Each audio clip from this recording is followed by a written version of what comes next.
안녕하세요. 양주 유아유치 어린이교회 친구들. 국내의 성지순례 두 번째 편은 바로 충청남도에 위치한 서천이랍니다. 왜 하필 충남 서천일까요? 친구들 혹시 우리에게 익숙한 그 책, 여러분이 지금도 가지고 있는 바로 그 성경이 어떻게 우리나라에 들어오게 되었는지 아나요? 충남 서천 얘기를 하다가 갑자기 웬 성경이냐고요? 오늘 떠나게 될 서천이 바로 우리나라의 성경이 최초로 전해진 곳이기 때문이에요. 그 이야기가 궁금하지 않나요? 우리 함께 같이 떠나봐요. 멋진 해안길을 따라 충남 서천에 위치한 성경전래지 기념관에 도착했어요. 성경전래지 기념관은 우리나라에 최초로 성경이 전래된 내용을 기념하기 위해 만들어진 기념관이에요. 기념관 앞으로 보이는 이곳 충남 서천 앞바다에 바로 우리나라의 최초 성경이 전해졌다고 해요. 그 자세한 이야기를 지금부터 선생님이 들려줄게요. 1816년, 지금으로부터 거의 200년 전에 이곳 마량진 갈곳에 조선 사람이 알지 못하는 배 한 척이 일시 정박했다고 해요. 바로 그 배는 영국 함선인 알세트호였어요. 알세트호의 함장이었던 맥스웰 함장은 청나라에서 돌아오는 길에 우연히 마량진에 배를 세우게 되고, 조선 앞바다를 지키고 있던 당시 조선인 첨사 조대복은 낯선 배를 조사하기 위해 영국인 함선에 오르게 되었다고 해요.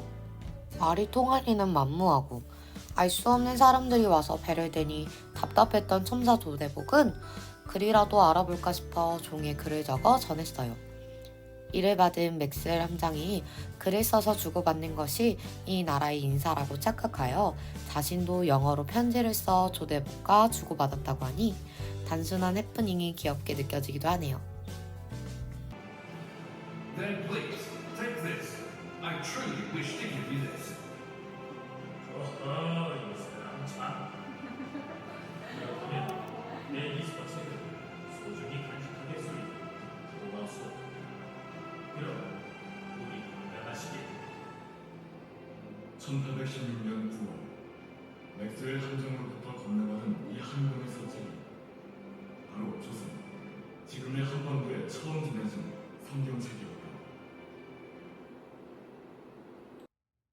그렇게 조대복과 조그마한 정을 나눈 맥스웰 함장은 배 정비를 마치고 떠날 때가 되자 조대복에게 성경을 선물로 주고 자신의 고국으로 돌아갔다고 합니다.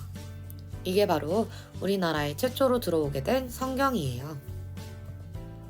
기념관 내부 곳곳에 전시되어 있는 서로의 물품만 봐도 세상 그 두 사람이 얼마나 다른 문화 속에 살았는지 깨닫게 된답니다.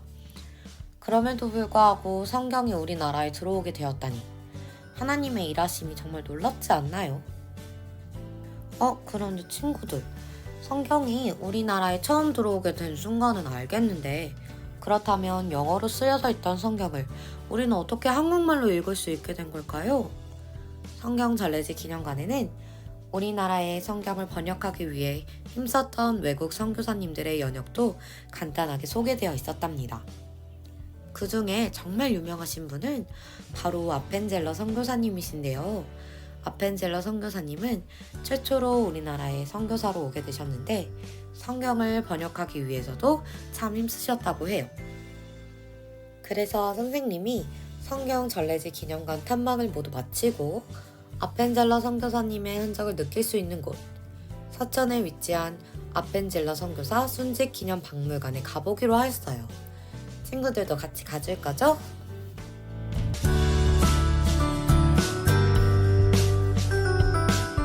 두 번째 날이 밝아오고 선생님은 굽이굽이 길을 따라 아펜젤러 순직 기념관으로 이동하였어요. 아펜젤러 순직 기념관은 선교사 아펜젤러의 죽음을 기념하기 위해 세워진 곳이에요.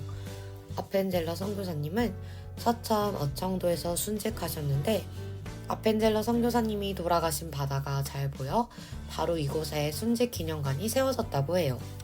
아펜젤러 선교사님은 미국 남감리교회에서 한국으로 파송받은 첫 선교사님이세요.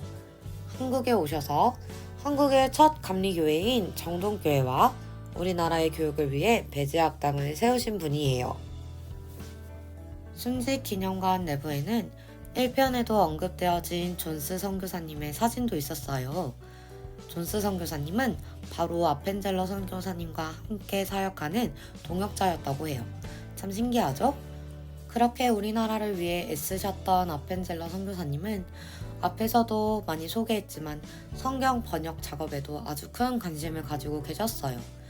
그래서 영어 성경을 한국어 성경으로 번역하는 일에 앞장서서 하나님의 일을 하셨답니다. 마지막까지도 목포에서 열린 성경번역위원회 회의에 참석하기 위해 탑승한 선박이 침몰하게 되어 돌아가시게 되었답니다. 심지어 배가 침몰하는 당시 살아남을 수 있는 곳에 계셨음에도 불구하고 배에 탑승해 있던 통역사와 자신이 가르치는 여학생을 구하기 위해 다시 배로 뛰어들어가셨다고 해요. 끝까지 의로운 일을 위해 자신의 삶을 아끼지 않았던 선교사님의 마음이 여러분의 마음속에도 녹아들기를 바래요. 기념관 내부에는 아펜젤러 선교사님뿐만이 아니라 우리나라의 복음 전파를 위해 정말 애써주셨던 많은 선교사님들의 이야기도 소개되어 있어요. 아펜젤러 선교사님께서 생전에 가장 좋아하셨다는 찬송가는 고요한 바다로 라는 찬송이에요. 생전 좋아하신 찬송가의 내용처럼 고요한 바다로 그렇게 주님 품으로 가신 아펜젤러 선교사님의 희생을 기억하며 우리나라를 사랑으로 섬겨주신 수많은 선교사님들의 헌신을 잠깐 묵상하는 시간을 가져볼까 해요.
선생님과 함께하는 성지순례 2편은 의미 있었나요?